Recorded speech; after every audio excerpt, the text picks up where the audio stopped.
Hi, I'm Jessica Floyd, And I'm Ashley Carwell. and today in Congress news, there is a new bill in Indiana in proposition. Senate Bill 9 discussed charter school data collection.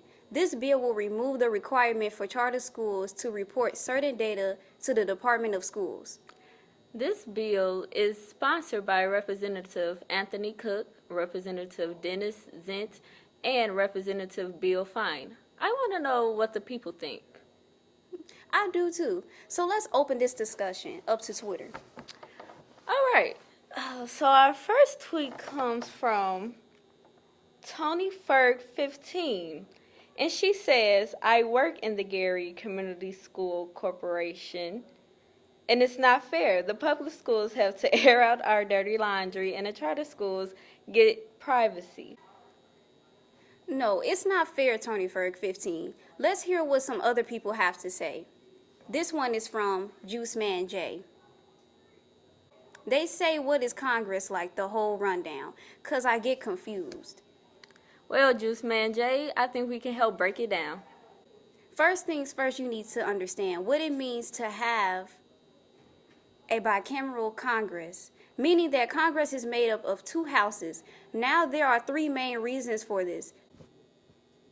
One, historical. For the example, British Parliament has consisted two houses since the 1300s. Also, the framers knew this method very well. They felt like it wouldn't work.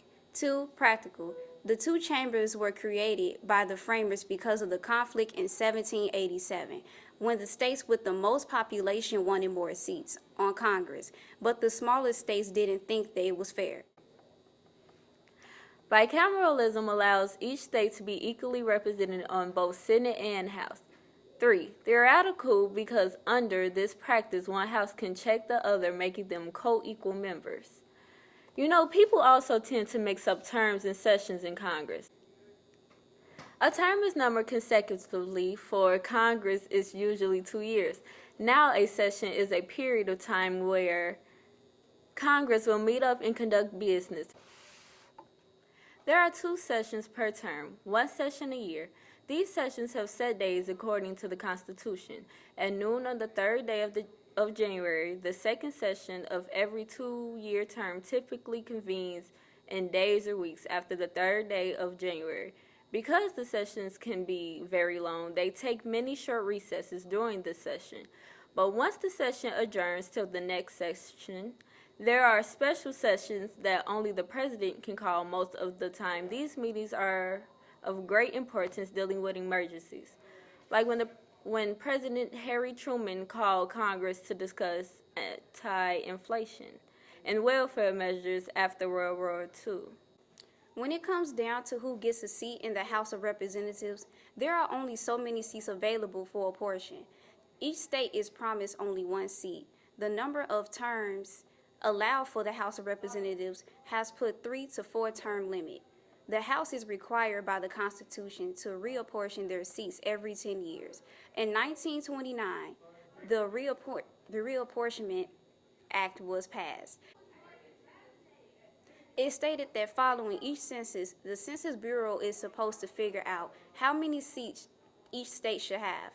After that, the president is to send it to Congress, and within 60 days of receiving it, the Bureau's plan goes on to effect. Let's talk about how these congressional elections go. They are held the same day in each state on the first Tuesday in November of every even number year, with the exception of Alaska, where sometimes the elections may be in October. Congressional elections are off-year elections.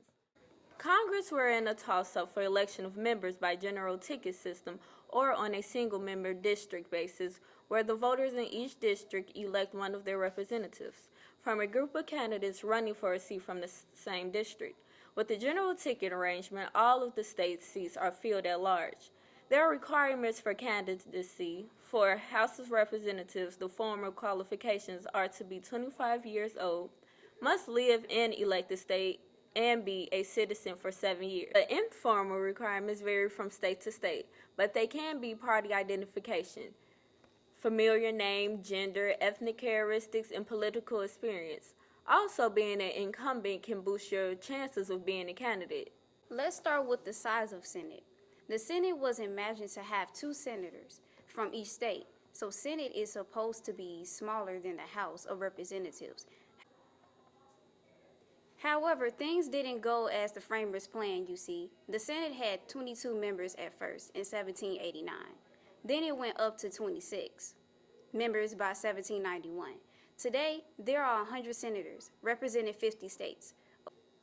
Originally, the Senate were chosen by the state legislature, but that has changed. Senators are selected by voters in every state in the elections that happen in November for a House of Representatives. The only time 2 senators are elected at once is when another seat is free based on death, reassignment, or expulsion. Senators serve their seat for 6-year terms, 3 times the length of the terms the House of Representatives serve. The Senate's terms are staggered, only a third actually expire every 2 years. The Senate becomes a continuous body. The qualifications to run for senator are you must be 30 years old of age, must live in an elected state, and be a citizen for 9 years. You know what's amazing to me, Jessica, is that originally women, Hispanics, and other minorities were underrepresented in Congress, and now they're moving up. I know what you mean. In the 111th Congress, there were 78 women in the House of Representatives and 17 in the Senate. Yeah, and there was a change for minorities in Congress. After 2007, there were 42 African Americans, 25 Hispanic, 7 Asian Americans, and 1 Native American in the House of Representatives. 1 African American, 2 Hispanics, 1 Asian American, and 1 Native Hawaiian in Senate. Though we have given some great information to the people, I don't think we really have gotten to Juice Man Jay's question. What does Congress do? You know, what are some of the roles they play? Congress is a lawmaking institution. There are 5 major roles of the Congress. 1, legislators. 2, representatives, like delegates, trustees, partisans, and politicos. Committee members in each chamber, they screen their proposed bills. They also decided which measures would go on to the floor consideration.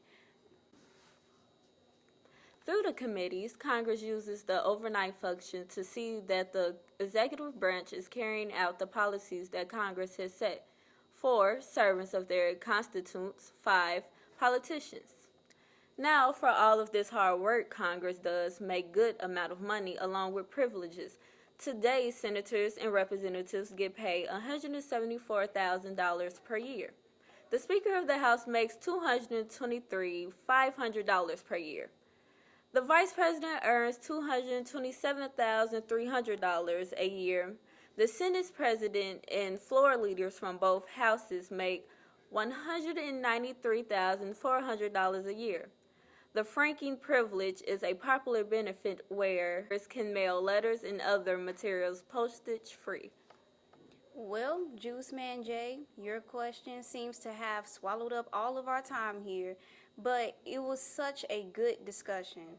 I hope we answered your question. Well, people, that's all the time we have for today. I'm Ashley Carwell. And I'm Jessica Floyd. And this has been Northwest Today. Join us again next trimester for a talk about what's going on in our economy. Thank you.